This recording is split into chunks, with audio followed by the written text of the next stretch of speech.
Bonjour, c'est Alphonse le mécanicien. Avec Alfred mon chauffeur, on a été embauché par la compagnie de tramway de Pontarlier et Mout. Le PM pour faire court, comme indiqué sur ma machine. La ligne date de 1900. Notre loco, c'est une 030T Buffo Aérobatel, bicabine de 18 tonnes, construite à Lyon. Il y en a deux autres sur la ligne, la numéro 2 et la numéro 3. Et puis en 1903 est arrivée une parisienne, une Corpé Louvet 030T, la numéro 4.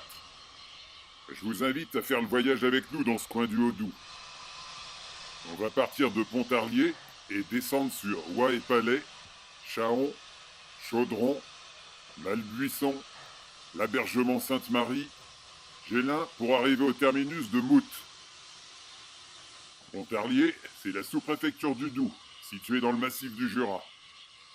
Alfred et moi, on a fait le plein d'eau et de briquettes de charbon au niveau de la gare du PLM. Et nous stationnons sur la place de la gare. Ne vous méprenez pas, ce que vous voyez là, c'est l'octroi. Le bâtiment voyageur est juste derrière. Et là, avec ses colonnes, c'est le palais de justice, construit en 1865. Voyageurs, en voiture.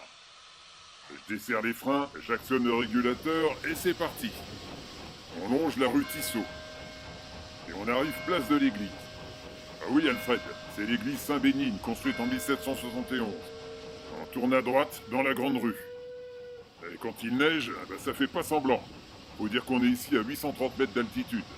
Et vous verrez, ça va pas s'arranger. Ça fait de sacrés congères, hein Alfred? On va traverser le Doubs sur le pont de l'hôpital. Et on change d'accotement en arrivant Faubourg Saint-Étienne. On longe l'hôpital Saint-Joseph.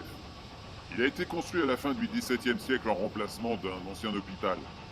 Il a été un peu remodelé depuis, parce qu'il y a eu un incendie en 1740, et après ils l'ont agrandi. On arrive au niveau de l'usine Pernod-Fils. Dégagez les voies s'il vous plaît.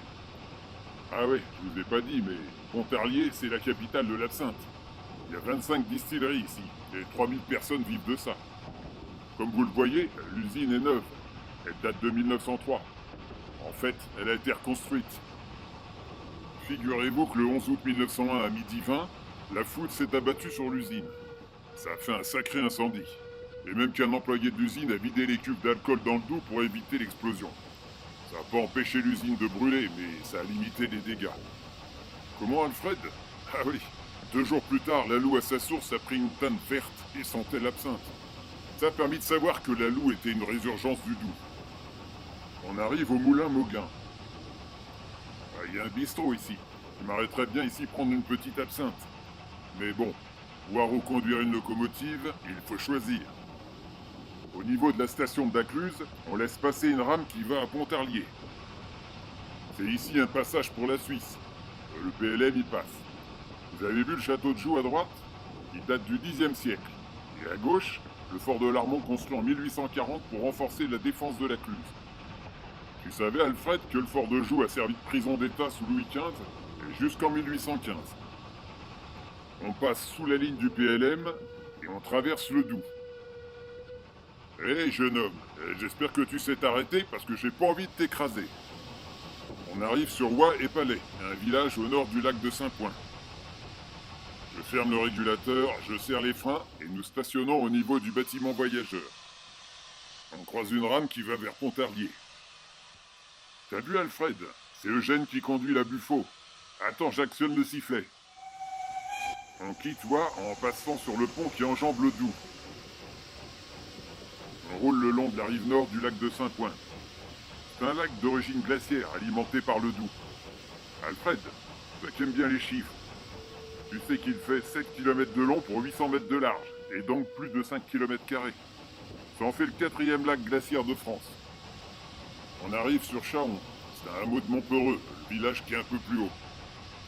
Eh ben c'est la fête ici. T'as vu tous ces drapeaux sur le bâtiment voyageur?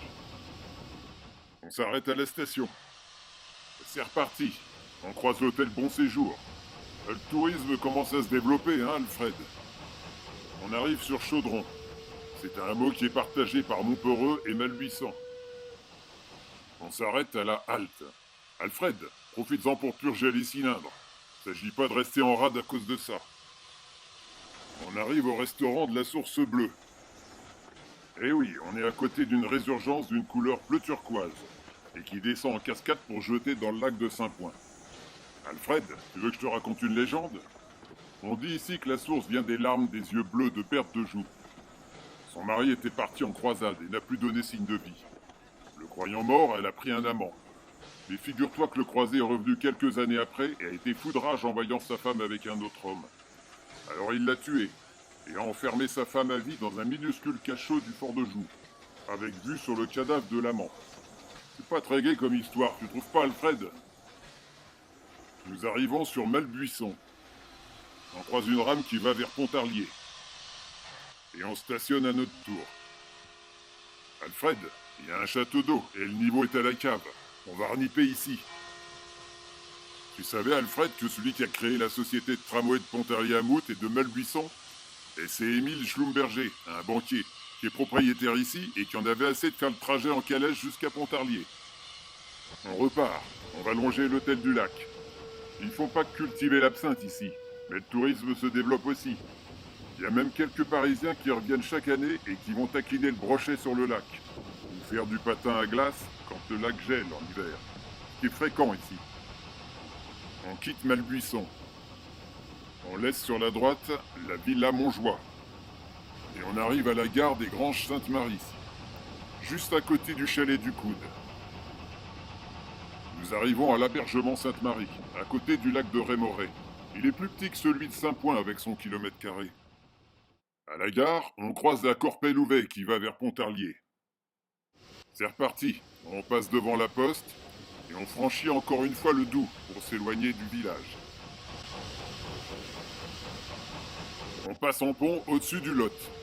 C'est lui qui alimente le lac de Rémoré. Au niveau de Grès, on va rentrer dans le tunnel. Et on arrive sur Gélin. On passe derrière l'église et on la contourne sur la droite pour entrer dans la rue principale du village. Alfred, vas-y à la petite semée, parce qu'on va bientôt manquer de briquettes. Un arrêt à la gare et on sort du village. C'est ici qu'il y a eu un déraillement le 27 décembre 1906. Heureusement, il n'y a pas eu de blessés. C'était à cause de la glace qui s'est formée entre le rail et le contre-rail. Nous arrivons à notre terminus de Mout. C'est à côté que se trouve la source du Doubs. Ici en hiver, ça rigole pas, question météo. Faut dire que le village est au fond d'une cuvette et entouré de montagnes. Alors l'air froid s'accumule, surtout qu'il n'y a pas de vent pour le chasser. Il gèle 150 jours par an d'habitude. On arrive à la gare, à l'entrée du village. Fin du voyage, terminus, tout le monde descend. Nous, on repart en Corpelle-Louvet sur Pontarlier. On aura mis à peu près 2 heures pour couvrir les 30 km de la ligne, quand on n'est pas bloqué par la neige. J'espère que le voyage vous a plu, et vous avez le bonjour d'Alfred et d'Alphonse. À la revoyure!